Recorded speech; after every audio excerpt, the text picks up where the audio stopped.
இந்த வீடியோவில் கம்பேர் பண்ண போகிற ரெண்டு டேப்லெட் என்ன டேப்லெட்னு பார்த்தீங்கன்னா ஒன்று வந்து ரெட்மி பேட், இன்னொன்று வந்து ஓப்போ பேட் ஏர். இந்த ரெண்டு டேப்லெட்டை கம்பேர் பண்ணி ப்ரோஸ் அண்ட் கான்ஸ்லாம் சொல்லி ஃபைனலாக நான் என்ன டேப்லெட் வாங்கணும்னு சொல்லியிருக்கேன். இந்த ரெண்டு டேப்லெட் நீங்கள் ஏதாவது ஒரு டேப்லெட்டை வாங்கலாம்னு இருந்தீங்கன்னா இந்த வீடியோ ஃபுல்லாக பாருங்க. ஸோ வாங்க டைம் வேஸ்ட் பண்ணால் வீடியோக்குள்ளே போகலாம்.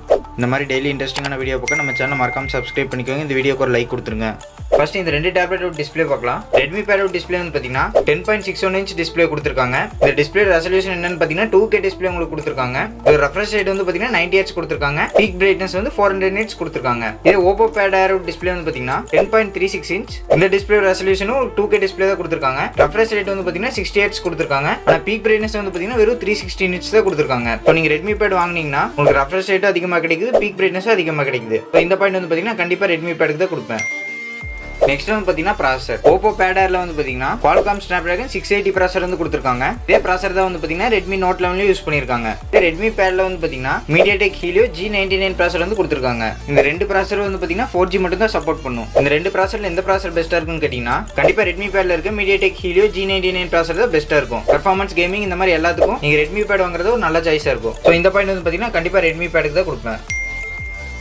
நெக்ஸ்ட் வந்து பார்த்தீங்கன்னா கேமரா. ஓப்போ பேடர்ல வந்து பார்த்தீங்கன்னா உங்களுக்கு பின்னாடி சிங்கிள் கேமரா தான் கொடுத்துருக்காங்க. 8 மெகா பிக்சல் கேமரா, ஃப்ரண்ட்டும் அதே மாதிரி 8 மெகா பிக்சல் கேமரா தான் கொடுத்துருக்காங்க. இதே ரெட்மி பேட்ல வந்து பார்த்தீங்கன்னா அவங்களுக்கு பின்னாடி 8 மெகா பிக்சல் சிங்கிள் கேமரா தான் கொடுத்துருக்காங்க. ஃப்ரண்ட்ல பார்த்தீங்கன்னா அவங்களும் 8 மெகா பிக்சல் தான் கொடுத்துருக்காங்க. நீங்க வந்து பார்த்தீங்கன்னா டேப்லெட்ல வந்து கேமராவும் நீங்க எதிர்பார்க்க கூடாது. ஓரளவுக்கு ஒரு நீட்டான கேமரா, அதாவது நீங்க வீடியோ கால் பண்றதுக்கு, நார்மலா டாக்குமெண்ட்டை ஸ்கேன் பண்றதுக்கு, இந்த மாதிரி விஷயத்துக்கு ரெண்டு டேப்லெட்டோட கேமரா பெஸ்ட்டாக இருக்கும். ஸோ நான் இந்த ரெண்டு ஃபோனுக்கு ஒரு பாயிண்ட் கொடுக்குறேன்.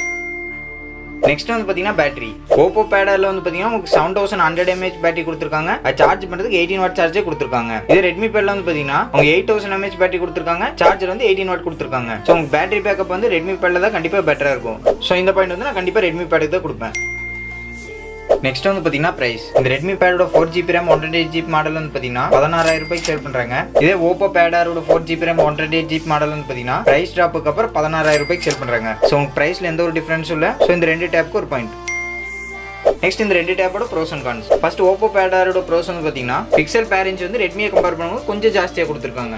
நெக்ஸ்ட் ஓப்போ பேடரோட கான்ஸ். ரெட்மியில் வந்து பார்த்தீங்கன்னா 90 Hz டிஸ்பிளே கொடுத்துருக்காங்க. இதே ஓப்போ பேடரில் வந்து பார்த்தீங்கன்னா ஒரு 60 Hz தான் கொடுத்துருக்காங்க. பீக் பிரைட்னஸ் பார்த்தீங்கன்னா ரெட்மியில் வந்து அதிகமாக இருக்கு, ஓப்போல வந்து கொஞ்சம் கம்மியாக இருக்கு. பேட்டரின்னு பார்க்கும்போது ரெட்மியை கம்பேர் பண்ணும்போது இது வந்து 900 mAh கம்மியாக இருக்கு. ஃபர்ஸ்ட் ரெட்மி பேடரோட ப்ரோஸ். ரெட்மி பேட்ல வந்து உங்களுக்கு ஒரு பவர்ஃபுல்லான G99 ப்ராசர் வந்து கொடுத்துருக்காங்க. அது வந்து பார்த்தீங்கன்னா பெர்ஃபார்மன்ஸ் கேமிங் எல்லாத்துலேயும் ஓப்போ பேடரோட பெஸ்ட்டாக இருக்கும். ரெட்மி பேடரில் வந்து பார்த்தீங்கன்னா ரெஃப்ரெஷ் ரேட் அதிகம், பீக் பிரைட்னஸ் அதிகம். ஸோ உங்களுக்கு டிஸ்பிளே யூஸ் பண்ணி இன்னும் ஸ்மூத்தாக இருக்க போகுது. நெக்ஸ்ட் ரெட்மி பேட்ல வந்து பார்த்தீங்கன்னா பேட்டரி mAh அதிகம். நெக்ஸ்ட் ரெட்மி பேடோட கான்ஸ். ரெண்டு டேப்லெட்லேயும் வந்து பார்த்தீங்கன்னா உங்களுக்கு 33 வாட் சார்ஜராக கொடுத்துருக்கலாம். ஆனால் ரெண்டு டேப்லெட்ல பார்த்தீங்கன்னா 18 வாட் சார்ஜர் தான் கொடுத்துருக்காங்க. ஸோ உங்களுக்கு சார்ஜ் ஆக ரொம்ப நேரம் எடுத்துக்கும். ஃபைனல் நான் என்ன டேப் வாங்குவேன்னு கேட்டிங்கன்னா கண்டிப்பாக ரெட்மி பேட் தான் வாங்குவேன். ஏன்னு பார்த்தீங்கன்னா ரெஃப்ரெஷ் ரேட்டும் அதிகம், பீக் பிரைட்னஸும் அதிகம், பெர்ஃபார்மன்ஸும் அதிகம். நான் கொடுக்குற 16000 ரூபாய்க்கு நல்ல ஒரு வேல்யூ ஃபார் மணியாக எனக்கு தோணுது. நீங்கள் என்ன டேப் வாங்குன்னு கமெண்ட் செக்ஷனில் சொல்லுங்க, நான் தெரிஞ்சுக்கிறேன்.